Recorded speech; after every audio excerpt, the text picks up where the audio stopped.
नमस्कार, आप देख रहे हैं फर्स्ट रेट दिल्ली स्टूडियो से। मैं हूं मिहिर भाट और मैं हूं अनीशा नायर धवन। अब 1 साल तो हो चुका है डीमोनेटाइजेशन को, पर जीएसटी पे काफ़ी सारे बदलाव आ सकते हैं और ये अच्छा हो सकता है काफ़ी कंज्यूमर्स के लिए और छोटे मिछोले जो मैन्युफैक्चरर्स हैं, ट्रेडर्स के लिए, और जो रेस्टोरेंट पे जाते हैं शायद उनके लिए भी। तो let's hope there is good news coming. I know there is good news and actually उम्मीद की भी जा सकती है। जितने मिनिस्टर से कल भी हमने बात की तो उन सभी ने, किसी ने नकारा ही नहीं है इस चीज़ को, और उल्टा ये कहा है कि GST is an evolving structure. तो इसमें लगातार कोशिश की जा रही है कि ज़्यादा से ज़्यादा जो चीज़ें हैं आम आदमी के इस्तेमाल की, उसे ज़्यादा से ज़्यादा अफोर्डेबल बनाया जाए। तो ये अपने आप में मोदी बूस्टर साबित हो सकता है, जो संकेत कल फाइनली निकल कर आएंगे या फिर स्ट्रक्चर। लेकिन आज के लिए ट्रिगर्स कई सारे हैं मार्केट के, उनको भी देख लेते हैं। फॉर्चुनेटली जो इंटरनेशनल क्यूज़ हैं वो अच्छे हैं और इसके चलते उम्मीद ये की जा सकती है कि मार्केट्स की जो गिरावट है उसके ऊपर ब्रेक लग सकती है। आज जीएसटी की दरें घटने की जो उम्मीद है उसका स्पेसिफिक इम्पैक्ट उन सेक्टर्स पर देखने को मिलेगा। आज टाटा मोटर्स के नंबर्स आने वाले हैं तो इस पर नजर रखनी होगी। और साथ ही हिमाचल प्रदेश में वोटिंग चल रही है। हालांकि सीधा जो टक्कर है वो कांग्रेस और बीजेपी के बीच है। ये दोनों पार्टियां ऐसी हैं जिन्होंने सारे ही 68 सीट्स पर अपने उम्मीदवार खड़े किए हुए हैं। और इनफैक्ट हमारे साथ हमारे मेहमान भी मौजूद हैं। इंडिकेटिव टिक्स भी देख लेते हैं। निफ्टी 34 पॉइंट्स ऊपर इंडिकेटिव टिक्स में है, 10,343 के लेवल पर है। सेंसेक्स 234 पॉइंट ऊपर 33,453 के लेवल पर। हमारे सारे मेहमान हमारे साथ बने हुए हैं, उनसे बात करते हैं। सुनील जैन हमारे साथ हैं, आशीष चतुर्मोता भी हमारे साथ हैं। इन सब से हम बातचीत करेंगे। Morning to all of you. लेकिन आशीष, आज जो संकेत हैं वो ठीक ही है, एशियन क्यूज भी अच्छे हैं। आपकी रणनीति आज के लिए क्या है? Good morning Mihir. देखिए, बिल्कुल संकेत अच्छे हैं, बट एक जो इम्पोर्टेंट डेटा पॉइंट यहाँ पर नजर आ रहा है कि हमारे जो मार्केट्स है, डिस्पाइट ग्लोबली हम देख रहे हैं कि काफ़ी इंडेक्स जो है वो ऑल टाइम हाई पे चल रहे हैं। जो हम डेरिवेटिव्स के डेटा को अगर से देखें तो क्लियरली कल भी हमने देखा 10,400 10,500 पे एक अच्छी खासी पुट की एक्यूमुलेशन हमें देखने को मिल रहा है। वहीं साइमल्टेनियसली 10,500 10,600 700 की कॉल ऑप्शंस में राइटिंग हमें देखने को मिल रही है। इंडिया विक्स जो कि हमारे मार्केट्स की वोलेटिलिटी को एक इंडिकेशन देता है, उसके अंदर कल भी एक सर्ज हमें देखने को मिली जो 13 के आसपास ये बंद हुआ। तो ओवरऑल कहीं ना कहीं मुझे लगता है कि लेकलस्टर ही माहौल हमारे यहाँ बना रहेगा। ओवरऑल मैं बहुत ज़्यादा नेगेटिव नहीं हूँ, क्योंकि मेरा मानना है कि स्ट्रक्चरली हम एक बहुत स्ट्रॉन्ग अपसाइड ट्रेंड में, और इतने अच्छे अपमूव के बाद कहीं ना कहीं प्रॉफिट बुकिंग हमें जरूर देखने को मिलती। बट डेफिनेटली इस समय पे कोई बहुत कन्विंसिंग डेटा पॉइंट नहीं इंडिकेट कर रहा जो ये बताए कि यहाँ से बाजार एक अच्छी बढ़त दिखा दे या कोई गिरावट दिखाए। तो मुझे लगता है कि बहुत एक बैलेंस सा ट्रेड आपको लेना होगा, जिसमें कुछ स्टॉक लॉन्ग कुछ शॉर्ट आपको रखने होंगे। और जब तक एक क्लैरिटी इंडेक्स के लेवल पे नहीं आएगी, कोई स्ट्रॉन्ग कन्विक्शन कॉल लेना इस समय पे डिफिकल्ट है। जहां तक कि इंडेक्स के लेवल का सवाल है, 10,300 अपने आप में एक बहुत क्रिटिकल सपोर्ट है। अगर से ये सपोर्ट लेवल होल्ड हो गए और बाजार 10,350 के ऊपर निकलता है तो एक अच्छी शॉर्ट कवरिंग की रैली वहां से एक्सपेक्ट की जा सकती है। बट साइमल्टेनियस 10,300 के नीचे अगर से बाजार फिसलता है तो वापस मुझे लगता है कि थोड़ा 50 से 70 पॉइंट का एक करेक्शन वापस हमें देखने को मिल सकता है।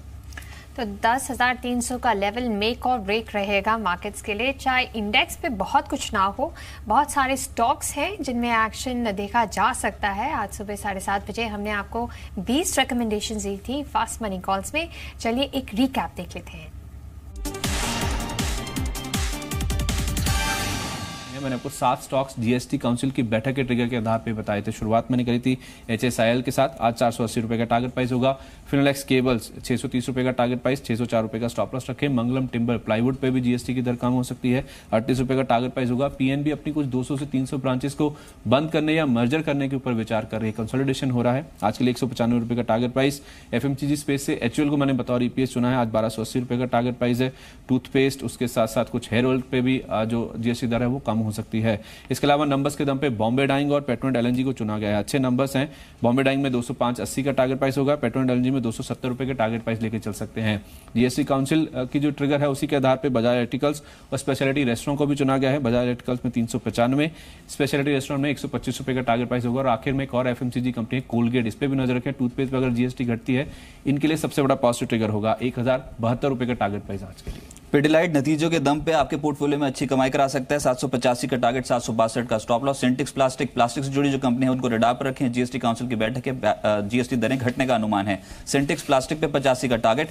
एचपीएल इलेक्ट्रिक जैसी कंपनियां पोर्टफोलियो में शामिल करें। आज वायर सेगमेंट से जुड़ी कंपनियां वो भी हरकत में आ सकती हैं। इंडियन होटल्स, टाटा सन्स ने हिस्सेदारी बढ़ाई है। 116 का टारगेट, 108 का एक स्टॉप लॉस फॉलो करें। बतौर ईपीएस मेट्रेस बनाने वाली कंपनी शीला फोम को उतारा है मैंने। 1470 का टारगेट, 1435 का एक स्टॉप लॉस फॉलो करना होगा। आर्किड प्लाई खरीदते हैं तो 99 का टारगेट है, 94 का स्टॉप लॉस। ओरिएंट पेपर आपके पोर्टफोलियो में मूव पॉजिटिव दे सकता है। 128 के टारगेट के लिए इसको अपने पोर्टफोलियो में शामिल करें। क्यूपिड 282 का टारगेट और 263 का स्टॉप लॉस। और चाय कॉफी शेयर्स आउट परफॉर्म कर सकते हैं मार्केट पे। प्राइसेस बढ़े हैं चाय के 5 से 11%। बॉम्बे बर्मा और साथ साथ हैरिसन मलयालम दोनों पे ही ट्रिगर पॉजिटिव है। बॉम्बे बर्मा में आज का टारगेट है 1585 और हैरिसन खरीदते हैं तो आज का टारगेट है 87, स्टॉप लॉस 80.5। तो ये वो पिक्स हैं जिस पर आप नजर रख सकते हैं। हमारे साथ अब आशीष कुकरेजा भी जुड़े हैं, उनसे बात करते हैं। Mister Kukreja, morning to you. Sanket आज के लिए अच्छे हैं मार्केट के लिए फॉर्चुनेटली, एंड ये जो 2 दिन से थोड़ा प्रेशर था मार्केट पे, मूड भी खराब था, वो शायद थोड़ा सुधर सकता है। आप कैसे देख रहे हैं इस समय मार्केट्स को? देखिए, एक रनिंग करेक्शन जिसे बोलते हैं, एक हेल्दी करेक्शन में अभी तक तो इसको मानूंगा, क्योंकि कहीं ना कहीं आप ये समझते हैं कि सब ऐसा ही माहौल बना गए थे कि बस अब ये तो किसी भी वजह से नीचे नहीं आ सकता। लेकिन आई थिंक कहीं ना कहीं प्रॉफिट टेकिंग की एक दरकार मार्केट में जरूर थी और वाजिब भी है ये।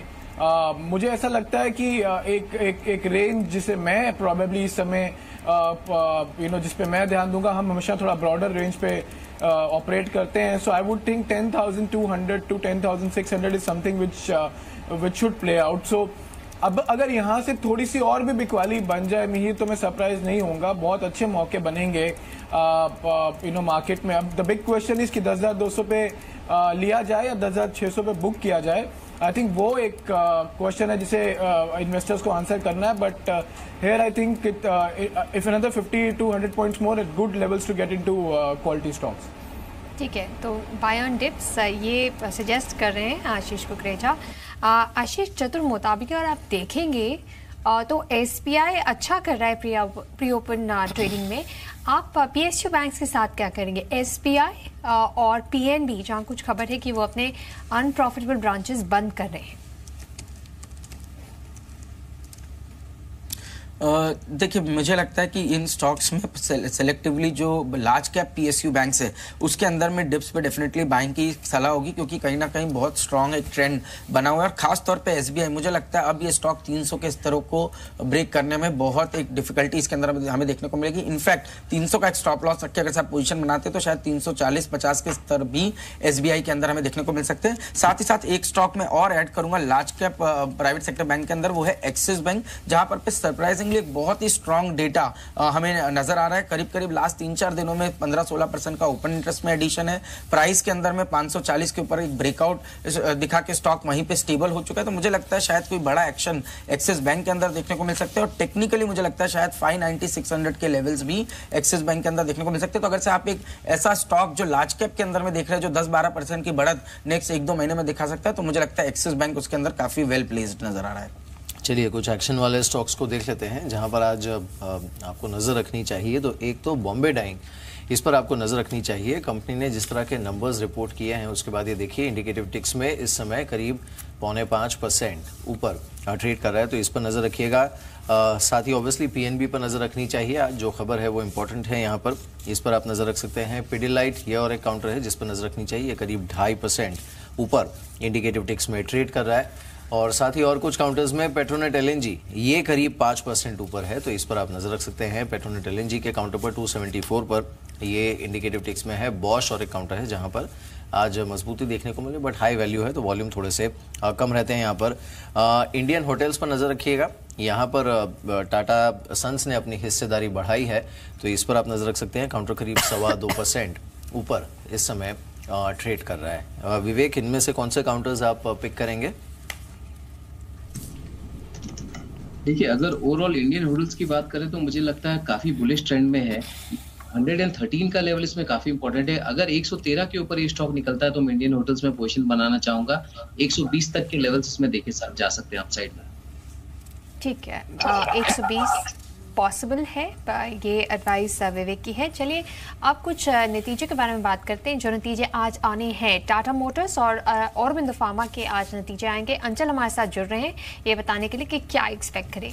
टाटा मोटर्स पे पिछले कुछ दिनों में हमने अच्छा मूव देखा। अंचल, जब नतीजे आएंगे तो क्या एक्सपेक्ट करें? शुक्रिया निशा। अच्छे नंबर्स की उम्मीद की जा रही है टाटा मोटर्स से, स्पेशली मुनाफे के फ्रंट पे एक स्ट्रॉन्ग ग्रोथ रह सकती है। देखिए कंपनी की सेल्स जो है करीब 5% बढ़ने का अनुमान है। वॉल्यूम्स डिसेंट रहे हैं, JLR बिक्री बढ़ रही है, उसका फायदा जरूर होगा। लेकिन हाँ, एक नेगेटिव डाउन साइड ये भी है कि कंपनी का जो खर्च है वो थोड़ा बढ़ रहा है। एक तरफ जो रॉ मटेरियल कॉस्ट है, स्टील मेटल प्राइसेस बढ़े हैं, उसका डेंट लग सकता है, और दूसरा एम्प्लॉय कॉस्ट बढ़ रही है।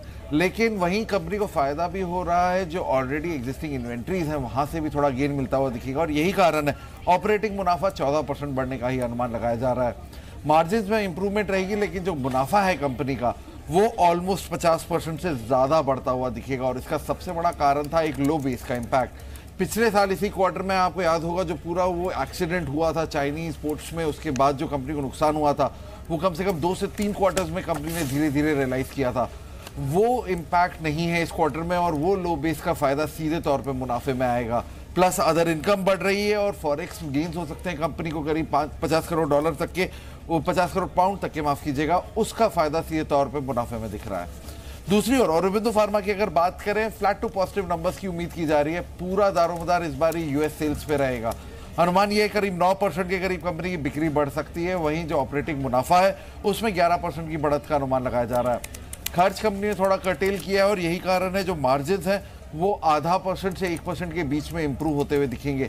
लेकिन मुनाफे की जहां तक बात रही वहां महज 10% की ही बढ़त है। देखिए अगर यूएस से सेल्स बढ़ती हैं, क्योंकि 55% अकाउंट करता है यूएस बिक्री, तो कहीं ना कहीं कंपनी के रेवेन्यूज में सपोर्ट जरूर मिलेगा। लेकिन फिलहाल उम्मीद यही है कि यूएस से जो यूएस कारोबार है वहां पे 5 से 7% की ही बढ़त आती हुई दिखेगी, जबकि यूरोपियन कारोबार 15% तक रेवेन्यूज बढ़ सकते हैं। तो क्रिटिकल रहेगा, अगर 5 से 7% से ज़्यादा की सेल्स यूएस में कोट करते हैं तो नंबर्स और इम्प्रूव होंगे। जी चलिए, इस बीच सुनील, आपका शुक्रिया हमारे साथ इस बातचीत में शामिल होने के लिए। Thank you so much for joining us.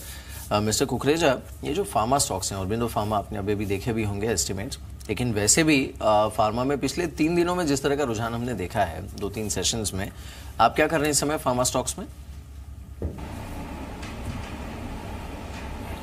Mir, अगर आपको ध्यान हो तो बड़ी मुश्किल से कॉन्ट्रेरियन व्यू बनाए हुए थे आपके साथ कि उच्च स्तरों पे फार्मा जो लार्ज कैप्स है वहां पर जरूर बिकवाली के मौके ढूंढने चाहिए। ये हमारा व्यू काफी समय से रहा। उसका रीजन यही था कि आने वाले क्वार्टर्स में जो यूएस से रिलेटेड कमेंट्री है वो तो परेशान दे सकती है थोड़ी बहुत, और ये जो अभी भी सरप्राइजेस हैं जो ल्यूपिन ने आपको दिखाया वो भी एकदम से खत्म नहीं हुआ है। सो ऑब्वियसली ये जो साल है वो थोड़ा अभी भी एक ब्लैक बॉक्स के जैसा है सेक्टर के लिए, लेकिन अगले साल से जरूर कुछ दिग्गज इस परेशानी से बाहर आएंगे, स्ट्रॉन्ग प्रोडक्ट लॉन्चेस होंगे, बहुत क्लैरिटी मिलेगी। तो अब ये जो लूपिंग की वजह से थोड़ी बिकवाली लार्ज कैप्स में देखने को मिली है, जरूर ये अभी एक ऐसे जोन में आ गए हैं जहां पे लेने जैसी एक व्यू बनी है। लेकिन मैं अभी भी बोल रहा हूं कि मैं इन लार्ज कैप्स को नहीं बाय कर रहा हूं। I would wait for some more corrections and probably see most of these events happening, because results में मुझे कोई बहुत strong improvement एटलीस्ट इस फाइनेंशियल ईयर में नहीं दिख रही है। अगर वो होगा तो कुछ सरप्राइज ही होगा, तो वेट करना चाहिए, अभी जल्दी नहीं करनी चाहिए फार्मा सेक्टर में। ठीक है, फार्मास्यूटिकल्स को अभी अवॉइड ही करें। आशीष, आईटी स्टॉक्स में क्या करना चाहिए? अगर आप निफ्टी में देखें पिछले 2 दिनों में लार्ज कैप आईटी स्टॉक्स ने अच्छा किया है, विप्रो, टेक महिंद्रा अच्छा लग रहे हैं, पर जो छोटे और मिड कैप आईटी स्टॉक्स हैं, L&T इन्फोटेक कल 7% ऊपर अच्छे वॉल्यूम्स पे, सैक्सॉफ्ट कल 15% ऊपर अच्छे वॉल्यूम्स पे, न्यूक्लियस सॉफ्टवेयर 7% ऊपर अच्छे वॉल्यूम्स पे। आईटी स्टॉक्स में क्या करना चाहिए, वहाँ आपकी क्या कॉल है?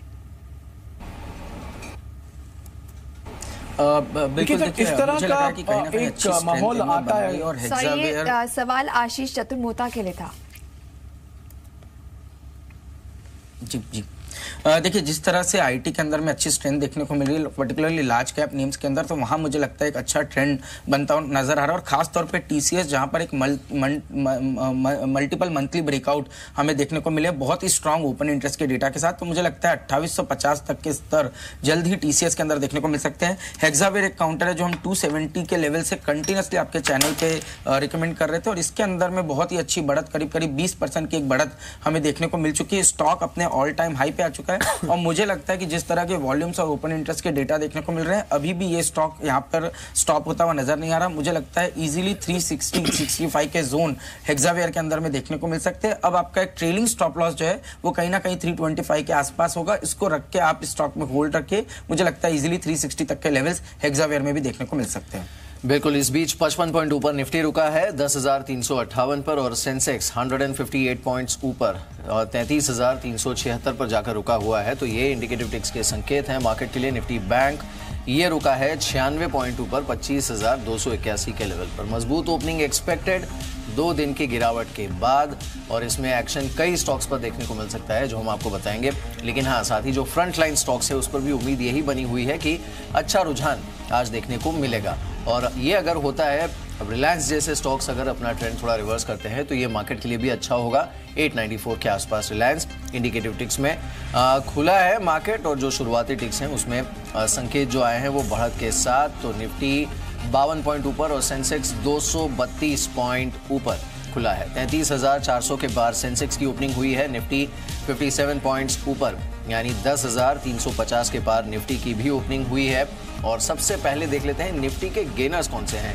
सन फार्मा है, ये 2.5% ऊपर 550 के लेवल पर है। टाटा मोटर्स रिजल्ट्स के पहले ये 1.5% ऊपर 445 का लेवल है यहाँ पर।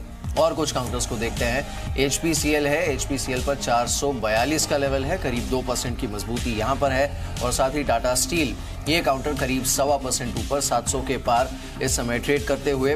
भारतीय एयरटेल पर मजबूती है, 500 के ऊपर ये ट्रेड करे इस समय, लेकिन प्रेशर था यहाँ पर। कल पूरे दिन हमने इसकी पिटाई देखी थी, तो आज भारतीय करीब 1.5% ऊपर। साथ ही और कुछ काउंटर्स को देख लेते हैं जहाँ पर अच्छी मजबूती है। एक्सिस बैंक है, ये करीब 1.5% ऊपर इस समय ट्रेड कर रहा है। और डॉक्टर रेड्डीज इस काउंटर पर 1.5%। फार्मा स्टॉक्स सारे ही अच्छा रुझान दिखा रहे हैं। डॉक्टर रेड्डीज तो 1.5% ऊपर है ही। सन फार्मा हमने देखा निफ्टी का टॉप गेनर। और ओवरऑल अगर आप देखें तो फार्मा स्टॉक्स में बाइंग है। और बिंदु फार्मा ये भी नंबर्स से पहले करीब 1% ऊपर, इस समय 794 का लेवल यहाँ पर देखने को मिल रहा है। अब जो बाकी एक्शन वाले स्टॉक्स हैं उनको देख लेते हैं जहां पर रुझान अच्छा है। तो एक तो बॉम्बे डाइंग, ये काउंटर करीब 5% ऊपर 206 का लेवल इस समय बॉम्बे डाइंग पर देखने को मिल रहा है। साथ ही और कुछ काउंटर्स, मुथूट फाइनेंस को देखिए, ये करीब 2.5% ऊपर 486 का लेवल यहाँ पर देखने को मिल रहा है। टेक सोल्यूशंस को देख लेते हैं, ये करीब 1-8% ऊपर है वॉल्यूम्स के साथ। पिडिलाइट पर हमने रुझान ठीक देखा था, ये काउंटर है जो कि 2.5% ऊपर इस समय ट्रेड कर रहा है। पेट्रोनेट LNG पर अच्छा रुझान, पेट्रोनेट करीब 3.25% ऊपर। वोल्टास, इस काउंटर को देख लेते हैं, वोल्टास के काउंटर पर करीब 1% की मजबूती 561 का लेवल। और साथ ही टाटा मोटर्स रिजल्ट्स के पहले अब ये 2% ऊपर है 446 का लेवल इस समय यहाँ पर देखने को मिल रहा है। कैश के गेनर्स जो हैं जहाँ पर सबसे ज़्यादा बाइंग इस समय देखने को मिल रही है, उन स्टॉक्स को देखते हैं। इसमें एक तो रेन इंडस्ट्रीज, ये वॉल्यूम्स के साथ माफ कीजिए 8.25% ऊपर है। सो रेन इंडस्ट्रीज है जो कि 8% ऊपर वॉल्यूम्स के साथ। मैकडॉवेल्स की आप देखिए रुझान देख ही रहे हैं, ये 11.5% ऊपर है, अच्छी वॉल्यूम्स के साथ ये चल रहा है। और कुछ काउंटर्स जो कि वॉल्यूम्स के साथ चल रहे हैं, एक तो मेगमनी ऑर्गेनिक्स है, यहाँ पर रुझान ठीक है, ये करीब 7.25% ऊपर है, ये भी ठीक वॉल्यूम्स के साथ चल रहा है। उगर शुगर हमने कल बात की थी, ये करीब 3% ऊपर इस समय ट्रेड करते हुए। अच्छी चीज़ ये है कि बाइंग अक्रॉस द बोर्ड है।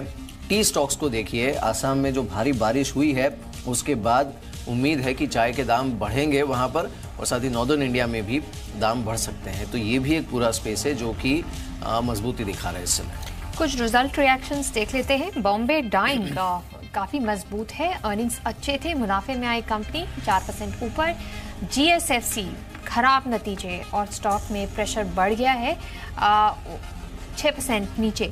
कुछ ऐसे स्टॉक्स जहां न्यूज़ जुड़ी हुई है, मुथूट फाइनेंस के अर्निंग्स आए वो भी 3% ऊपर है।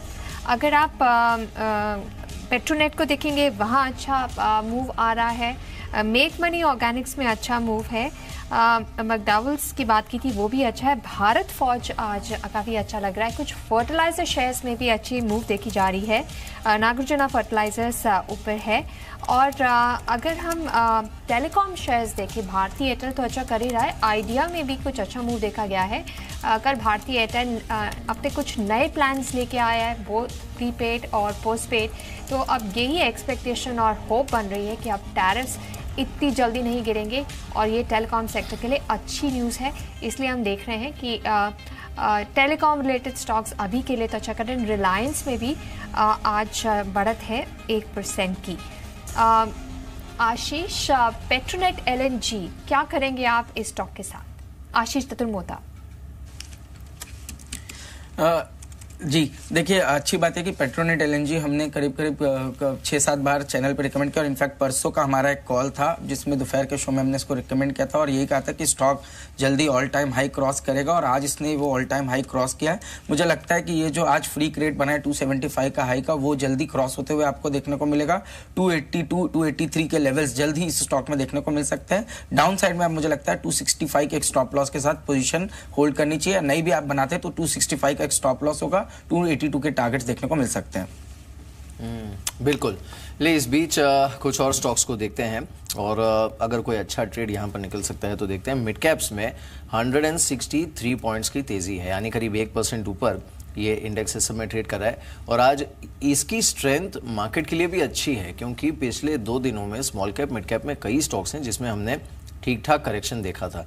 तो इसके जो कंपोनेंट्स हैं उनको देख लेते हैं। जहां पर सबसे ज़्यादा मजबूती है उन स्टॉक्स को अगर हम देखें आपकी स्क्रीन पर इस समय, एक तो सेल है, ये करीब 3.25% ऊपर है, टॉप गेनर है मिड कैप 100 का। पिडिलाइट है, वक्रांगी है, Indian hotels, Arvind, Reliance infra, Bata, PNB, union bank, GMR, ये काउंटर्स हैं जहां पर मजबूती है। मिस्टर कुकरेजा, ये PNB वाली जो न्यूज़ है ना, इसके कई मायने हैं। एक तो कंज्यूमर एंगल से अगर आप देखें 300 ब्रांच बंद हो जाएंगे, यानी मर्ज हो जाएंगे बेसिकली लार्जर ब्रांचेस के साथ, या फिर उनकी लोकेशन चेंज की जा सकती है because they are loss making branches. लेकिन ये अपने आप में एक अप्रोच बताता है PSU का, जो कितनी तेज़ी से चेंज हो रहा है and how much focused they are on profitability. आज आप देखिए मिड कैप के जितने भी PSU बैंक्स हैं, इन सब पर रुझान अच्छा है। आपका व्यू क्या है?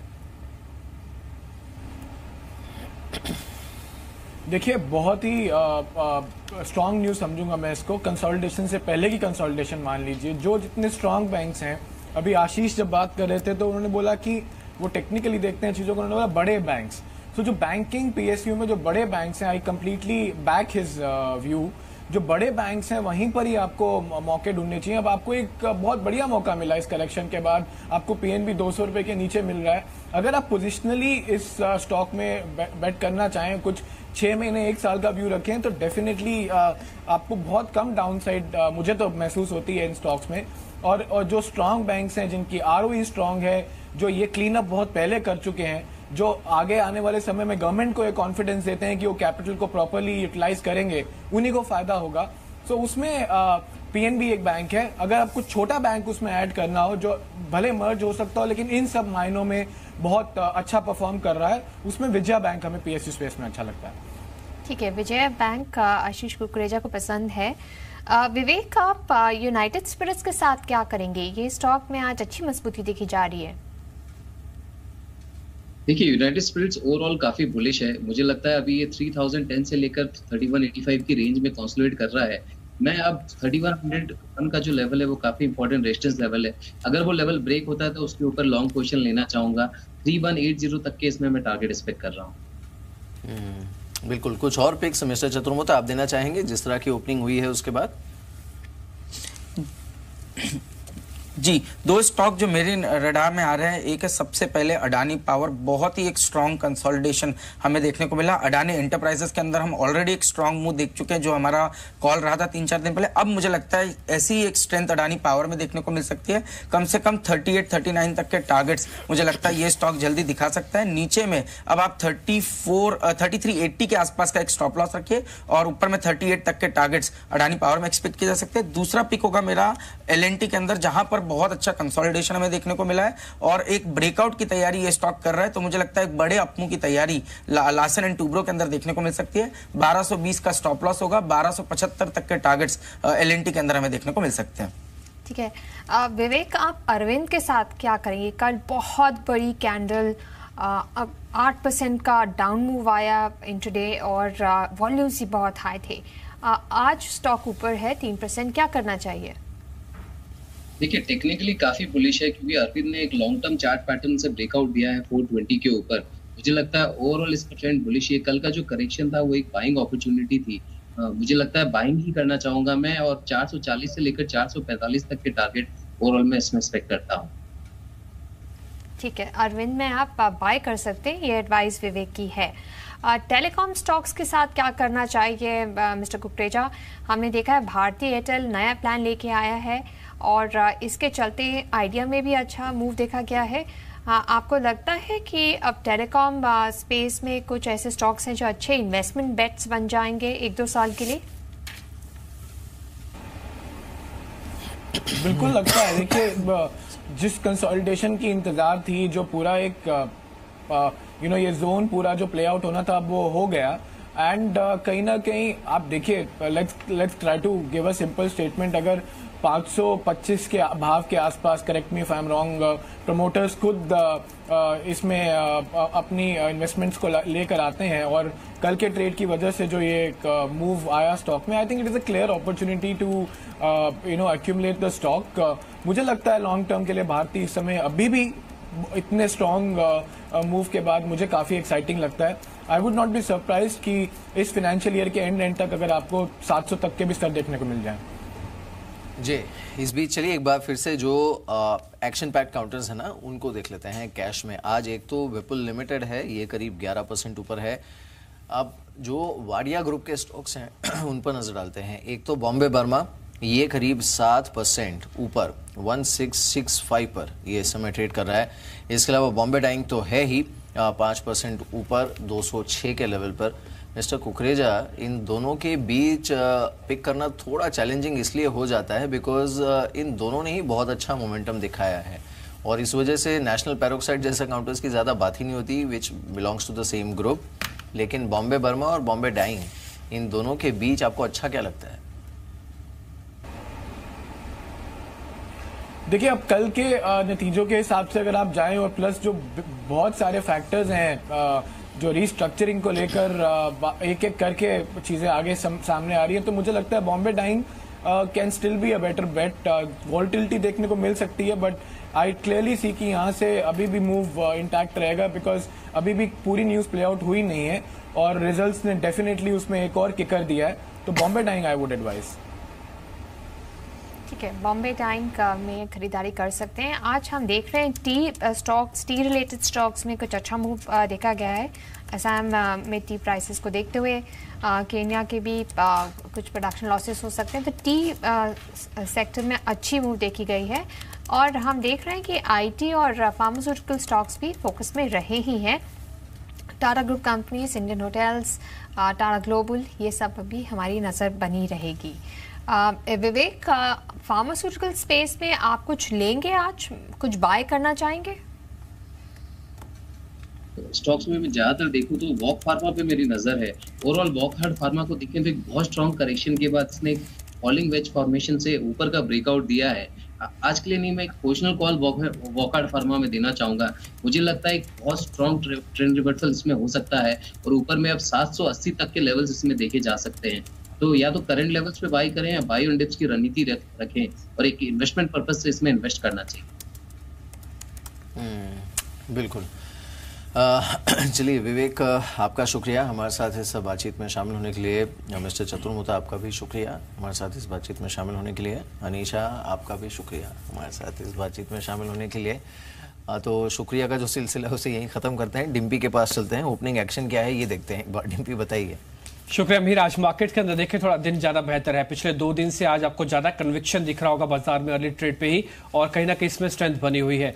आज निफ्टी अच्छे गैप के साथ भी खुला और उसके बाद बाजार देखिए आप सेंसेक्स करीब 150 पॉइंट ऊपर है, निफ्टी बैंक जिसकी आज वीकली एक्सपायरी है करीब 160 पॉइंट ऊपर है। अब आप देखिए जीएसटी, आज इंपॉर्टेंट है जीएसटी से जुड़ी हुई जितनी भी कंपनीज हैं सब पे तेज रिएक्शन देखने को मिल रहा है। आपके सामने देखिए बजाज कॉर्प है, कोलगेट है, जिनके अंदर जीएसटी जो 28% की ब्रैकेट में इनके ज्यादातर प्रोडक्ट्स आ रहे हैं उसमें कुछ रिलीफ मिल सकता है। जीएसटी की 3-4 प्लेट्स हमने बनाई हैं, जल्दी जल्दी आपके सामने वो ग्राफिक्स दिखाते चलेंगे और बताते रहेंगे इन सभी कंपनीज पे कितना इंपैक्ट बनेगा। इसके अलावा सेंचुरी प्लाई, मंगलम टिम्बर, आर्किड प्लाई, ये प्लाईवुड वाली हिस्सा है जो कि जीएसटी के अंदर करीब 28% का असर दिखाएगा। अगर रिलीफ मिलता है, जो कि बिजनेस का भी अनुमान है कि मिल जाएगा, और इन सभी कंपनीज के अंदर आज तेजी है। HSAL, Kajaria ceramics, Crompton Greaves, ये कुछ एक शेयर्स हैं जो 2-2.5% ऊपर हैं। ये सभी जीएसटी वाले शेयर्स हैं जिस पे आप ध्यान रखें। अब नंबर्स, दूसरा बड़ा ट्रिगर्स मार्केट में नंबर चल रहा है। जिन कंपनीज के नंबर्स हैं, पीडीलाइट, अब देखिए पेट्रोनेट एलएनजी के नंबर्स काफी शानदार थे, 3.5% ऊपर। बॉम्बे डाइन के नंबर अच्छे थे, सुमित ने कहा भी था कि अच्छा खुलेगा, 4.5% ऊपर आया है। इसके अलावा नतीजों का जो असर है वो वोल्टास पे दिख रहा है ऑलमोस्ट फ्लैट, फ्यूचर्स कंज्यूमर्स करीब 1.5% ऊपर, लेकिन जीएसएफसी नंबर्स थोड़े कमजोर दिखे, शेयर करीब 3% हमको नीचे आते हुए दिखा है। अब आप सरकारी कंपनीज भी देखिए क्योंकि ये भी एक्शन में ही है। सरकारी कंपनीज के अंदर वापस खरीदारी है, सेल, EIL और साथ ही हिंदुस्तान कॉपर आज फिर से 3-4% तक की बढ़त हमको दिखा रहे हैं। सरकारी कंपनी आज फिर से वापस एक्शन में लौट आई हैं। बैंक निफ्टी की आज वीकली एक्सपायरी है, उस लिहाज से कुछ बैंकिंग, सरकारी बैंकिंग शेयर्स में वापस कुछ हद तक प्ले देखने को मिल रहा है। 2 दिन इनमें गिरावट थी, आज फिर से ठहराव और कुछ बढ़त है, स्पेशली PNB आज ये नोटिसेबल शेयर होगा। इसके अलावा आज का जो सेगमेंट है वो कॉफी और टी वाली कंपनीज का भी है। सुबह सुबह में आपको जानकारी दी कि कुछ प्राइसेस बढ़ सकते हैं। आप देखिए ज्यादातर टी वाली कंपनीज और कॉफी वाली कंपनीज करीब 4 से 5% तक की मजबूती के साथ है। बॉम्बे बर्मा 5% ऊपर, हैरिसन मलयालम 5% ऊपर है। आईटी की छोटी कंपनीज जो है उसमें ज्यादा एक्शन देखने को मिल रहा है। इसमें वक्रांगी है, साइंट है और KPIT टेक है। आज ये भी करीब 1.5 से 3% की शुरुआत के साथ ट्रेड कर रहे हैं। इसके अलावा छोटी छोटी इंफ्रा कंपनीज पर भी आप ध्यान रखें, यहाँ पे स्ट्रॉन्ग मूव देखने को मिल रहा है। रैम की ऊपर है, MEP ऊपर है और साथ ही मधुकन प्रोजेक्ट अभी फ्लैट हुआ, लेकिन इससे पहले थोड़ी देर पहले अच्छे गैप के साथ, बड़े गैप के साथ ये शेयर भी खुला था। इसके अलावा इंडियन होटल्स, जहां पे टाटा सन्स ने अपनी हिस्सेदारी करीब 0.25% बढ़ाई है, ये शेयर करीब 2.5% ऊपर। अब टाटा सन्स की हिस्सेदारी 29% के पार हो गई है। पंजाब नेशनल बैंक 300 ब्रांचेस इन्होंने बंद किए हैं, कुछ खास असर तो नहीं दिख रहा, बल्कि शॉर्ट कवरिंग इसमें दिख रही है करीब 1.5-2% की। आज वीकली एक्सपायरी की वजह से ये शेयर आज का नोटिसेबल शेयर रहेगा। इसके अलावा रेन, कल इसके क्लोजिंग के समय नंबर्स आए थे, नंबर्स काफी अच्छे थे रेन इंडस्ट्रीज के। आज भी स्ट्रॉन्ग मोमेंटम इसने ओपनिंग में दिखा दिया, 6-6.5% ऊपर है। नंबर्स की बदौलत कल और आज दोनों दिन एक्शन में है कंपनी। ल्यूमैक्स, इस पे एडलवाइस ने कहा है कि इसमें खरीदारी की जा सकती है, बड़े टारगेट 2500 तक के टारगेट दिए हैं, शेयर करीब 4.5% ऊपर है। और इसके अलावा अगर आज कुछ आज आने वाले नंबर्स देखें, जिन कंपनीज के नंबर्स आने हैं उसमें टाटा मोटर्स 2% ऊपर, इसके नंबर्स ठीक ठाक आ रहे हैं। और फार्मा के नंबर्स बिल्कुल फ्लैट होंगे, शायद 10% के आसपास का मुनाफा बढ़ेगा। ये शेयर अभी फ्लैट ही चल रहा है। HPCL भी आज अपने नंबर बाजार में उतार देगा। और चलते चलते आज का टुडे ट्रेड जो हमने आपको सुबह ठीक बाजार खुलने से पहले दिया था, वो शेयर करीब 3% ऊपर है। डी लिंक है, ये एक IT बेस्ड कंपनी, इसका फायदा आज दर्शकों को मिल रहा है। जी चलिए डिम्पी, अपडेट आपने दिया उसके लिए। अब विवेक भी मेरे साथ जुड़े हैं। विवेक, मॉर्निंग टू यू। कल आपने देखा ही होगा कि कल एक तरीके से जी बिजनेस पर मोदी सरकार के कैबिनेट के कई बड़े मंत्री एक के बाद एक कांग्रेचुलेशंस। आपने कल FM से बात की मिहिर, और काफी अच्छे मूड में लग रहे थे। I was very happy yesterday, relax लग रहे थे। इससे क्या ये अंदेशा, जैसे कहते हैं कि हम सेंट्रल बैंक्स के हर मूड को भी ऑब्जर्व करते हैं, तो इससे क्या ये माना जाए कि वो चिंता का जो मतलब सिलसिला था कि things were not going right, कि अब लेकिन सडनली लग रहा है ऐसे जैसे मोमेंटम के साथ। हाँ, दैट्स व्हाट आई मीन। सबसे बड़ा टेक अवे ही ये था दैट आई मीन एक चीज जो तीनों में कॉमन दिखी, सारे ही मिनिस्टर्स में जिनसे हमने बात की, दे ऑल बिलीव्ड कि यहाँ से आगे things are looking upward only. वो टाइमिंग थोड़ा बहुत हो सकता है, एक आध क्वार्टर ऊपर नीचे हो, बट इट्स लुकिंग अपवर्ड। तो वो एक अच्छा संकेत था उनकी तरफ से। एक बार सुन भी लेते हैं क्या कहा वित्त मंत्री अरुण जेटली ने, और उसके बाद हमारे साथ ज्योतिवर्धन जयपुरिया जुड़ रहे हैं, उनसे बात करते हैं। पिछले क्वार्टर में GST का एक इम्पैक्ट था। वो इम्पैक्ट इसलिए था कि अगर आप रिजल्ट्स देखें तो सर्विस सेक्टर 8.7% ग्रो किया। इसका मतलब खरीदारी चल रही थी, लोगों के पास पैसा था। लेकिन मैन्युफैक्चरिंग 1.3% था कि उन्होंने नई पैदावार बंद कर दी थी और पुराने स्टॉक्स जो थे उसको निकाल रहे थे, GST की, जिसको डिस्टॉकिंग कहते हैं। ये डीस्टॉकिंग का असर था। लेकिन उसके बाद जितने संकेत आए हैं पिछले 2 महीनों के, पीएमआई एक संकेत होता है सर्विसेज का और मैन्युफैक्चरिंग का, आईआईपी एक संकेत होता है, कोर सेक्टर ग्रोथ एक संकेत होता है, ऑटो सेल्स एक संकेत होता है। ये संकेत लगभग सभी पॉजिटिव दिशा में आए हैं। तो संकेत पॉजिटिव दिशा में ही है, और इस पॉजिटिव दिशा में आगे आप क्या कर सकते हैं, ये बात करने के लिए हमारे साथ अब ज्योति वर्धन जयपुरिया जुड़े हैं, उनसे बात करते हैं। Hi mister Jaipuria, morning to you. शुक्रिया जी बिजनेस पर हमारे साथ इस बातचीत में शामिल होने के लिए। कैसा लग रहा है माहौल आपको इस समय? कल हमारी मोदी सरकार के कई मंत्रियों से बातचीत हुई and they all were sounding very optimistic at this point.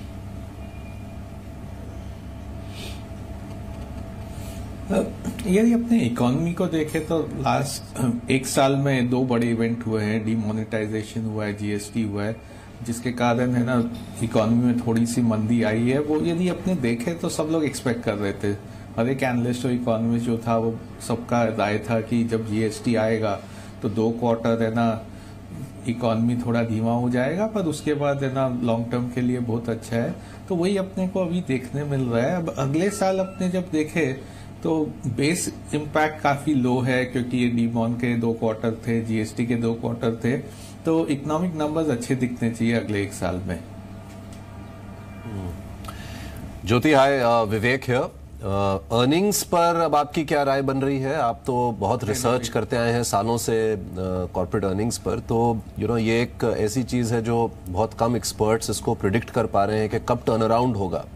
क्या आप मानते हैं कि ये जो क्वार्टर अभी, हालांकि अभी और रिजल्ट्स भी आने वाले हैं, इसमें कुछ इंडिकेशंस दिख रहे हैं कि अब वो टर्न अराउंड जिसकी बात 3 साल से हो रही है, शायद अब वो सिलसिला शुरू हो गया है?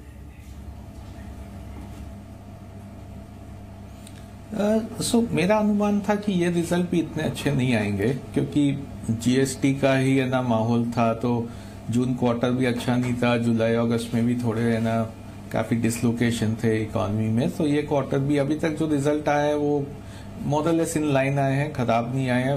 मेरे को पता है हर बार है ना जो कंपनीज इतने अच्छे नहीं करते उनके रिजल्ट बाद में आते हैं, जो कंपनीज अच्छे करते हैं उनके रिजल्ट पहले आते हैं। तो ये रिजल्ट मोरलेस इन लाइन था। अभी अगले 4 क्वार्टर में क्योंकि बेस काफी लो बना हुआ है, तो थोड़ा सा टर्न अराउंड देखने को मिलना चाहिए। अब वो एकदम बेस इम्पैक्ट का टर्न अराउंड है कि बहुत जेन्युइन टर्न अराउंड है, वो कहना बहुत मुश्किल होएगा। पर मेरे ख्याल से अगला 1 साल में, नेक्स्ट 4 क्वार्टर में अपने को है ना डबल डिजिट ग्रोथ अर्निंग्स में दिख जाएगा। उसके बाद अनुमान है होपफुली फिर है ना अगले 2 साल भी डबल डिजिट देखने को मिलेगा अपने को। बिल्कुल। लेकिन ज्योति, इस समय अगर हम मार्केट को देखें ना, अब 2 चैलेंज है। एक तो वैल्यूएशन वाइज अगर हम देखें तो वो बहुत सस्ता नहीं दिखता है। अर्निंग्स एंड उसमें जो रिकवरी है वो जल्द से जल्द जितनी आए अक्रॉस द बोर्ड वो थोड़ा ज़रूरी है मार्केट के लिए। आपको लगता है कि इस समय वैल्यूएशन के लिहाज से अगर हम देखा जाए तो थोड़े राइप हैं वैल्यूएशंस ओवरऑल मार्केट के लिए? हाँ, तो वैल्यूएशन सस्ते नहीं है, इन भारत में भी सस्ते नहीं है, विदेशी बाजार में भी सस्ते नहीं है। सब जगह क्या है कि मार्केट अब ग्रोथ एंटिसिपेट कर रहा है और ग्रोथ को प्राइसिंग कर रहा है। तो यदि ग्रोथ नहीं आया तो मार्केट थोड़ा डिसअपॉइंट हो सकता है। इस लेवल से मेरा अनुमान है कि अभी मार्केट एक तरह से कंसोलिडेशन और करेक्टिव फेज में रहेगा, क्योंकि लास्ट 1 साल में काफी रिटर्न्स आए हैं और है ना अगले जब तक ग्रोथ वापस नहीं आता है थोड़ा सा रेंज बाउंड मार्केट देखने को मिलेगा, थोड़ा करेक्ट भी हो सकता है। और करेक्शन का कारण थोड़े भारत के होंगे, पर ज्यादा करेक्शन विदेशी मार्केट में करेक्ट होने के कारण आना चाहिए यहाँ पे। ज्योति, इक्विटी मार्केट्स की तो हम बात करते हैं, लेकिन एक और जो क्रिटिकल मार्केट है और लिंक्ड है इन सम वेज वो है बॉन्ड मार्केट। एफआईआईज का बहुत पैसा वहां गया है और अब ऑयल के लिए कंसर्न्स हैं, रूपी को लेकर भी डेवलपमेंट्स हैं। तो बताइए, ये जो बॉन्ड मार्केट है अभी जैसे कल देख रहे थे जो यील्ड है काफ़ी बढ़ रही हैं, उस पर आपका क्या नज़रिया?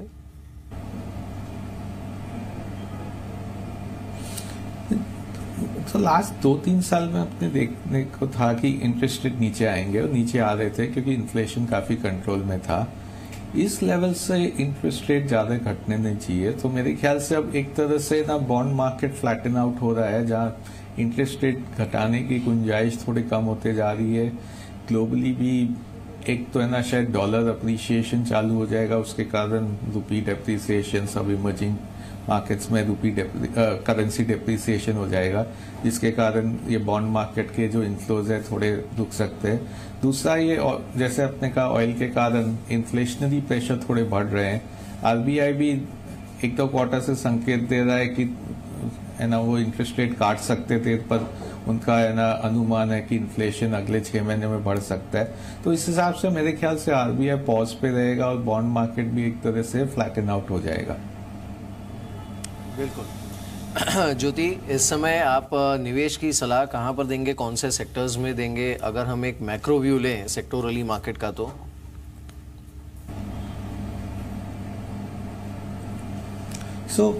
दो थीम मेरे रहे हैं अगले 2-3 साल के लिए। एक तो रहा है रूरल इंडिया, क्योंकि अगले 18 महीने में इलेक्शंस आ रहे हैं, गवर्नमेंट को मोर एंड मोर बजट का पैसा रूरल इंडिया के लिए देगा, उस हिसाब से ना वो थीम बन रहा है। ये रूरल इंडिया में काफी स्टॉक्स बढ़ चुके हैं, पर फिर भी ना थोड़े अच्छे स्टॉक्स मिल सकते हैं क्योंकि उसमें अर्निंग्स ग्रोथ की काफी विजिबिलिटी है। दूसरा थीम है infrastructure. Public sector capex government की तरफ से हो रहा है, तो थोड़े लिमिटेड स्पेस में इंफ्रास्ट्रक्चर खेलना चाहिए। पर यहाँ पे क्या ऑपरेटिंग लेवरेज बहुत ज्यादा है, सब कंपनीज के पास कैपेसिटीज पड़ी है, यूटिलाइजेशन लेवल्स काफी लो है, और उसके कारण थोड़े भी डिमांड आते हैं तो मार्जिन इम्पैक्ट बहुत ज्यादा हो जाता है, मार्जिन काफी बढ़ जाते हैं। तो ये एक दूसरा थीम है जहाँ खेल रहे हो, और यहाँ ज्यादा लोग का ना कई साल से खरीदी नहीं हुआ है, तो इसके कारण एक तरह से अंडर ओन्ड सेक्टर है ये। तो ये दो हम लोग के ब्रॉड थीम है। मार्केट को देखें तो एकदम शॉर्ट टर्म में जो अंडर परफॉर्मर्स रहे हैं जैसे आईटी है, वहां थोड़ा ना एकदम टैक्टिकल तरह से देखें तो वहां टैक्टिकल बाय हो सकते हैं, क्योंकि गिरते हुए मार्केट में ये शायद आउट परफॉर्म कर सके। यदि रुपी डेप्रिसिएशन हुआ तो एक तरह से इसमें हेज हो सकता है। तो ये सेक्टर है ना एक तरह से टैक्टिकल बाय की तरह बोल सकते हैं अपने। और फार्मा पे क्या व्यू बन रहा है आपका ज्योति? तो फार्मा पे मेरा अनुमान है कि जो बिग कैप फार्मा कंपनीज है वहां हम लोग कुछ भी खरीदी नहीं किए हैं, पर थोड़े निश फार्मा कंपनीज है जो थोड़े छोटे मार्केट कैप के हैं, स्पेशली क्रैम स्पेस में है, वहां हम लोग को 2-3 स्टॉक अच्छे लगते हैं। तो एज अ सेक्टर बड़े फार्मा में थोड़ा अवॉइड कर रहे हैं, पर स्मॉलर फार्मा कंपनीज में थोड़े से परचेज किए। साथ ही ज्योति, अगर हम 2-3 जो स्ट्रॉन्ग थीम्स हैं जिसकी मार्केट में काफ़ी बात हो चुकी है ऑलरेडी, उसकी अगर हम बात करें तो एक तो ऑटो स्टॉक्स, उसमें हमने देखा कई कंपनीज हैं जो कंटिन्यूसली रीरेट हो रही हैं। दूसरा कंपनीज लाइक रिलायंस, जिन्होंने मार्केट की फ्रंट लाइन स्टॉक्स को या फिर इंडेक्स को लीड किया है काफ़ी हद तक। और तीसरा है FMCG कंपनीज, जहाँ पर सीधा जो कंजम्पशन है उसका इम्पैक्ट है। इसमें शुरुआत करते हैं रिलायंस जैसे स्टॉक से। इन पर आपका व्यू क्या है? क्या ये अभी भी लीड करते रहेंगे मार्केट को, या फिर you see a change taking place leadership में?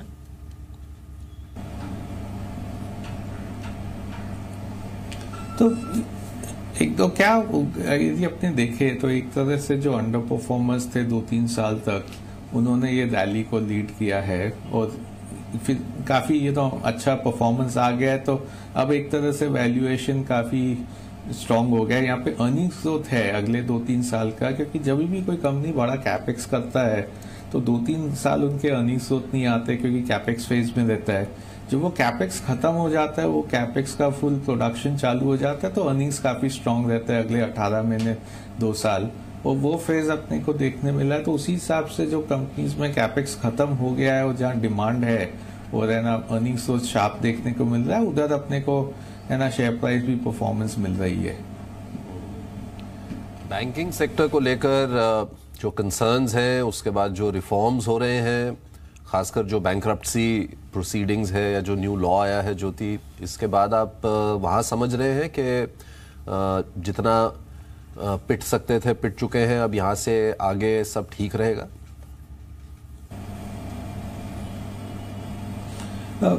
तो यदि अपने बैंकिंग को देखें तो प्राइवेट सेक्टर बैंक्स है, एक पब्लिक सेक्टर बैंक्स और एनबीएफसीज है, तो हम लोग ज़्यादा प्राइवेट सेक्टर बैंक्स ही लेके रखे हैं। पब्लिक सेक्टर बैंक्स के लिए रिकैपिटलाइजेशन से बहुत अच्छा हुआ है, पर फिर भी अब हम लोग का तो अनुमान है कि प्राइवेट सेक्टर में भी अपने को जो कॉर्पोरेट बैंक्स है वो काफ़ी सस्ते मिल रहे हैं, तो एक तरह से पब्लिक सेक्टर बैंक्स के वैल्यूएशन के आसपास मिल रहे हैं और वहाँ पे थोड़ा मैनेजमेंट क्विकर होता है क्योंकि प्राइवेट सेक्टर में है। तो हम लोग का अभी तक है ना प्राइवेट सेक्टर बैंक्स की तरफ ही ज़्यादा खरीदी है।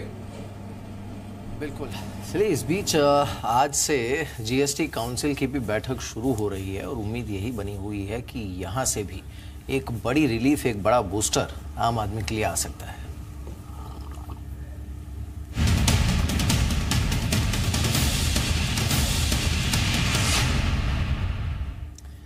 हमारे साथ आलोक जुड़े हैं और आज से जो काउंसिल की बैठक शुरू हो रही है उसमें आलोक, एक्शन काफ़ी एक्सपेक्टेड है। उम्मीद बनी हुई है कि रेट के स्ट्रक्चर से लेकर जो आइटम्स 28% के स्लैब में हैं, इन सभी में काफ़ी बदलाव किया जा सकता है।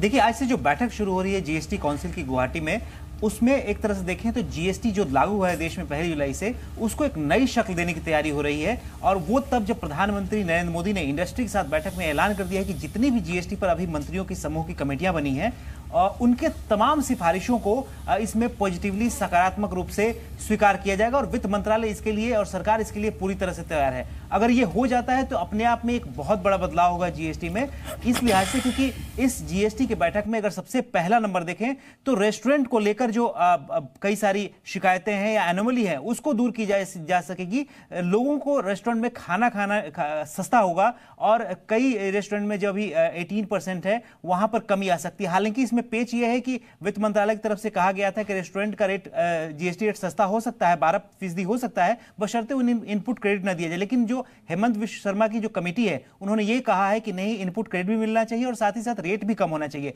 तो इस फ्रंट पे एक बड़ी राहत मिल सकती है। दूसरा है कि 28% स्लैब में जो तमाम रोजाना के इस्तेमाल की चीजें हैं वहां पर सरकार बहुत ही सीरियसली विचार कर रही है कि इन तमाम चीजों को के स्लैब में कमी लाई जाए, यानी कि 28% से घटाकर इसको 18% में लाया जाए। क्योंकि इनिशियली जब जीएसटी का रेट तय हो रहा था उस वक्त जो प्री जीएसटी रेट से उसी के हिसाब से उसको स्लैब में फिट किया गया था, लेकिन अब महसूस किया जा रहा है कि जो कॉमन यूज की वस्तुएं हैं और 28% में है, इसकी वजह से काफी लोगों में परेशानी है, नाराजगी है। इसी वजह से इसमें कमी की जा सकती है। इस जो लिस्ट है, मेरी जानकारी के मुताबिक जो हमें सूत्रों से जानकारी मिली है, ये लिस्ट काफी लंबी हो सकती है, लेकिन करीब 50 के करीब ऐसे आइटम है जिसमें बहुत ही सीरियसली विचार हो रहा है। जी, तो कई सारे आइटम्स हैं जिनके स्लैब्स भी बदले जा सकते हैं और इनफैक्ट जितने भी मिनिस्टर्स हैं, हमने डिमोनेटाइजेशन की एनिवर्सरी पर बात की, इंक्लूडिंग मिस्टर जेटली, सभी ने ये कहा कि ये एक इवॉल्विंग स्ट्रक्चर है और इसमें कांस्टेंट बदलाव किया जाएगा। एक बार सुनते हैं क्या कहा उन्होंने जीएसटी पर। पिछले क्वार्टर में जीएसटी का एक इंपैक्ट था। वो इंपैक्ट इसलिए था कि अगर आप रिजल्ट्स देखें तो सर्विस सेक्टर 8.7% ग्रो किया। इसका मतलब खरीदारी चल रही थी, लोगों के पास पैसा था। लेकिन मैन्युफैक्चरिंग 1.3% था कि उन्होंने नई पैदावार बंद कर दी थी और पुराने स्टॉक्स जो थे उसको निकाल रहे थे। जीएसटी की, जिसको डीस्टॉकिंग कहते हैं, ये डीस्टॉकिंग का असर था। लेकिन उसके बाद पीयूष गोयल जी ने भी ये कहा इनफैक्ट कि जो जीएसटी का ढांचा है उसमें लगातार सुधार किया जा रहा है और कुछ और रिलीफ आम आदमी को दी जा सकती है। 3-4 महीने देखना पड़ेगा, सिस्टम टेस्ट होगा, सुधार की संभावना है और सुधार हम लगातार करते रहेंगे। और आपने देखा गत 3-4 मीटिंगों में कई ऐसे निर्णय लिए गए जिससे जीएसटी को सुधार किया। आगे 3-4 मीटिंग में लगातार सुधार होते रहेगा और विश्व में जो कभी नहीं किया गया ऐसा ऐतिहासिक जीएसटी का भारत का निर्णय, इतने बड़ा देश कोई नहीं है विश्व में जिसने जीएसटी जैसा कानून लागू किया है। वो सफलतापूर्वक भारत की अर्थव्यवस्था को ईमानदार बनाएगा और तेज गति देगा। जो प्रोडक्ट्स हैं जहां पर रिलीफ दी जा सकती है, एक बार जल्दी से उसका भी रिव्यू कर लेते हैं। संदीप हमारे साथ हैं। संदीप बताइए। मेरे देखिए ठंड का मौसम है, दिल्ली में काफ़ी ठंड हो रही है, लेकिन सीलिंग फैन जो हैं उनके ऊपर हो सकता है कि जीएसटी की जो दर है वो शायद कम होती हुई दिखे। उसका जो इम्पैक्ट आप देखिए Bajaj electricals, Havells, Crompton Greaves consumer जिनके फैंस आते हैं उनमें सीधे तौर पे आज देखने को मिल भी रहा है। अभी बैठक शुरू नहीं हुई है। इसके अलावा अगर आप देखें कई सारे ऐसे एफएमसीजी उत्पाद हैं पर्सनल केयर प्रोडक्ट्स में, खासतौर पर अगर आप शैम्पू की बात करें तो ये कुछ प्रोमिनेंट प्लेयर्स हैं, जिसमें आप एचयूएल की बात कीजिए, पीएनजी, मैरिको, ये कुछ ऐसी कंपनियां हैं जिनके शैम्पूस आते हैं। अगर सस्ते होंगे तो जाहिर सी बात है या तो मार्जिन इंप्रूव होंगे या तो फिर इनकी जो मांग है उसमें इजाफा देखने को मिलेगा। तो इन स्टॉक्स पे आप नजर रख सकते हैं। साथ ही साथ एफएमसीजी में ही टूथपेस्ट भी सस्ता हो सकता है। तो एक नाम जो सबसे पहले याद आता है वो है कोलगेट का, एचयूएल का पेप्सोडेंट भी आता है, इसके अलावा डाबर रेड, ये कुछ ऐसे स्टॉक्स आप देखिए मूवमेंट इनमें देखने को मिल भी रहा है। साथ ही साथ कुछ हेयर ऑयल्स में भी छूट दी जा सकती है, जो टैक्स स्ट्रक्चर है उसमें कम किया जा सकता है। तो बजाज का आप लीडिंग प्लेयर है, इसके अलावा एचयूएल के भी काफी प्रोडक्ट्स आते हैं, मैरिको, डाबर के भी प्रोडक्ट्स आते हैं। तो एफएमसीजी एज अ होल देखें तो बहुत बड़ा बेनिफिशियरी हो सकता है इस पूरे कदम का। साथ ही साथ प्लाईवुड में भी 28% की दर है, लंबे समय से मांग है उनकी कि 18% कर दी जाए। अगर ऐसा होता है तो वह जाहिर सी बात है काफी तेजी देखने को मिल सकती है पूरे स्पेस में। और ग्रीन प्लाई आज देखिए इसको लीड करता हुआ नजर आ भी रहा है। इसके अलावा अगर आप देखें तो वायर्स एंड केबल्स, यहाँ पे भी काफी अच्छी रुझान देखने को मिल सकता है। फिनोलेक्स केबल्स पर नजर रखिए, कॉर्ड्स केबल, प्रिसिशन वायर, ये भी कुछ ऐसे स्टॉक्स हैं। अगर जीएसटी की दर कम होती है तो ये कुछ ऐसे स्टॉक्स और सेक्टर्स हैं जहां पे सीधे तौर पे आपको एक्शन आता हुआ दिखेगा। बिल्कुल, चलिए तो ये इस पर तो खैर हमारी नजर रहेगी ही, लेकिन ज्योति आपने सुना और कई आइटम्स हैं जिसके स्लैब बदल सकते हैं। कंपनीज के लिए थोड़ा चैलेंज भी रहा है, इनफैक्ट बार बार जिस तरह से बदलाव किया जा रहा है टैक्स स्लैब्स में। आपका व्यू क्या है इस पर?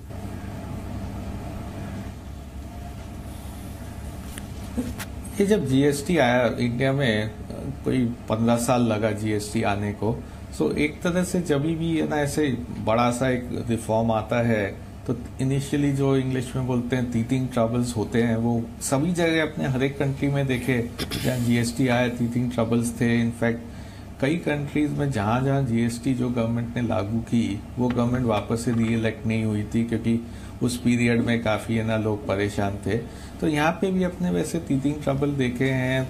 जो अच्छा चीज है वो गवर्नमेंट है ना मीटिंग कर रही है, बार बार प्रॉब्लम्स एड्रेस करने को कर रही है। जैसे एक्सपोर्टर्स की मांग आई थी तो पिछले मीटिंग में उन लोग ने वो एक्सपोर्टर्स के लिए काफी रिलीफ दे दिया था।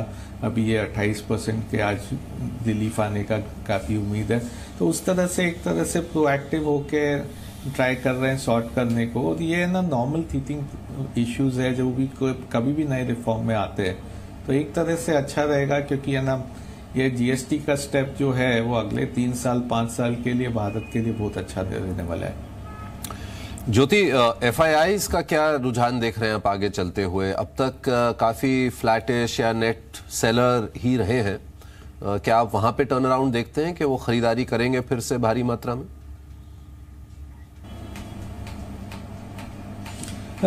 एफआईआईज के लिए अगले 3 महीने 6 महीने में एक रेड फ्लैग है। एक तरह से एक अपने को चीज देखना पड़ेगा, क्योंकि फेड कई साल बाद अपना बैलेंस शीट को श्रिंक करेगा। दिसंबर में एक रेट हाइक की भी उम्मीद है और बैलेंस शीट श्रिंकिंग भी चालू हो जाएगा। फेड फर्स्ट है ना बड़ा सेंट्रल बैंक है जहां से ना श्रिंकेज चालू हो रहा है लिक्विडिटी का। तो एक तरह से लिक्विडिटी का माहौल जो है ग्लोब में वो थोड़ा सा अभी कम होएगा इक्विटी मार्केट्स के लिए। दूसरा चीज इसके कारण शायद डॉलर में अप्रिसिएशन आवे, तो उसके कारण इमर्जिंग मार्केट करेंसीज डेप्रिशिएट हो सकती है। ऐसे एनवायरनमेंट में जनरली देखने को मिला है कि इमर्जिंग मार्केट्स फ्लो एक बार थोड़ा कम हो जाता है अगला 3 महीना 6 महीना में। तो इसलिए अगले 3 महीने में शायद एफआईआई का फ्लो ऐसे ही रहे, थोड़ा नेगेटिव भी हो सकता है। पर उसके बाद जब ग्रोथ वापस आने लगता है तो इमर्जिंग मार्केट बहुत अच्छा करता है, डेवलप मार्केट से इमर्जिंग मार्केट अच्छा करता है। तो यदि ये यूएस में ग्लोब में जो ग्रोथ एनवायरनमेंट है, कई कंट्रीज में जीडीपी ग्रोथ अब है ना ऊपर जा रहा है, तो उस तरह से देखें तो अगले 2 साल में एफआईआई को वापस है ना इंडिया में इमर्जिंग मार्केट्स में आ जाएंगे। ज्योति, अगर हम इंडियन इकोनॉमी और सेंसेक्स के बीच में कोरिलेशन रखें, क्या ये मानना रीजनेबल है कि अगले 4 से 5 सालों में, आई थिंक लेट्स से 4 साल में, मार्केट्स और इकोनॉमी दोनों यहाँ से डबल हो सकते हैं?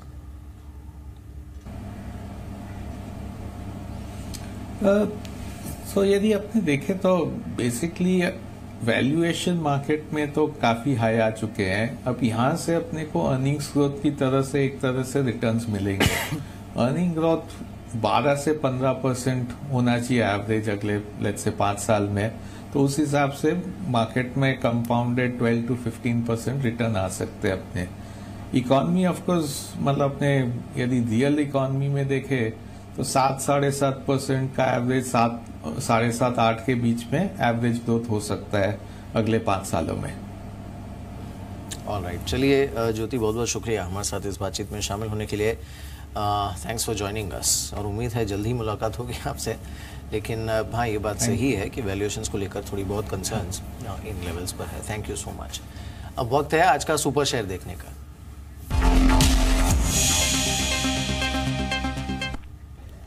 सुमित बताइए। शुक्रिया मेहर। ऐसा सेक्टर चुना है जो आप तक परफॉर्म नहीं करके किया है। मैंने रियल एस्टेट स्पेस से आशियाना हाउसिंग को चुना है। चुनने की वजह है, पहले तो ये शेयर अपने हायर लेवल से करीब 36% के आसपास इरोड हो चुका है। ये रियल एस्टेट स्पेस में शायद इकलौती ही कंपनी होगी जिसके ऊपर कोई डेट नहीं है और कैश काफ़ी ज़्यादा है। अगर डेट है भी तो छोटे मोटे प्रोजेक्ट्स का डेट है वो ऑलमोस्ट नेग्लिजिबल तौर पर ही देखा जा रहा है। कंपनी का मेजर बिजनेस जो है वो नॉर्थ इंडिया में और कई प्रोजेक्ट्स ऐसे जिनको कंपनी ने सक्सेसफुली डिलीवर किया है अफोर्डेबल हाउसिंग में होने की वजह से। और आज से नहीं, काफ़ी पुरानी अफोर्डेबल हाउसिंग में ये कंपनी है, तो इसलिए गवर्नमेंट के जो इनिशिएटिव है उनका फायदा इन्हें अब मिल रहा है और पहले से भी ये प्रोजेक्ट्स करती आई है तो उनको उस तरह के ही प्रोजेक्ट्स के बेनिफिट्स मिलते रहे हैं। लास्ट क्वार्टर में कंपनी घाटे से मुनाफे में आई थी, लेकिन लगातार कंसिस्टेंट बेसिस पे कंपनी के नंबर्स देखेंगे तो इंप्रूव हुए। पिछले 5 साल से भी जो कंपनी की बैलेंस शीट है वो बहुत स्ट्रांगली इंप्रूव हुई है। और सबसे अहम चीज ही कंपनी मौजूदा स्थिति में भी करीब 15 रुपए कैश ईपीएस है। तो प्रोजेक्ट एग्जीक्यूशन को लेकर या फिर जो भी दिक्कतें रियल एस्टेट सेक्टर अब तक फेस करता आया है वो ट्रबल एटलीस्ट इनके ऊपर नहीं है, क्योंकि ये हायर लेवल से बहुत ज्यादा वैल्यू इरोड भी हो चुकी है। तो वैल्यू वाइज भी अच्छा शेयर है। 13 के मल्टीपल पे शेयर अभी कामकाज कर रहा है और ईपीएस करीब 17.5 रुपए के आसपास है। वैल्यू बाय के तौर पे भी आप इसे देख सकते हैं। इंडिया निवेश की एक रिपोर्ट है जिसे रेफर किया गया, उनका मानना है कि करीब 220 रुपए तक की चाल, यानी कि जिन लेवल से करेक्ट हुआ है उसके पास वापस से दोबारा जाता हुआ दिखाई पड़ सकता है। 220 रुपए तक की चाल के लिए आप खरीदारी कर सकते हैं। बिल्कुल, चलिए तो आशियाना हाउसिंग पर नजर रखिएगा। ये आज का हमारा सुपर शेयर है और इसी के साथ हम फर्स्ट एड को यहीं ख़त्म करते हैं। लेकिन ब्रेक के बाद देखेंगे कमोडिटी मार्केट्स की ओपनिंग और उसके बाद देखेंगे कि आज के टॉप 20 स्टॉक्स फास्ट मनी के कौन से हैं ओपनिंग के बाद। ब्रेक के बाद।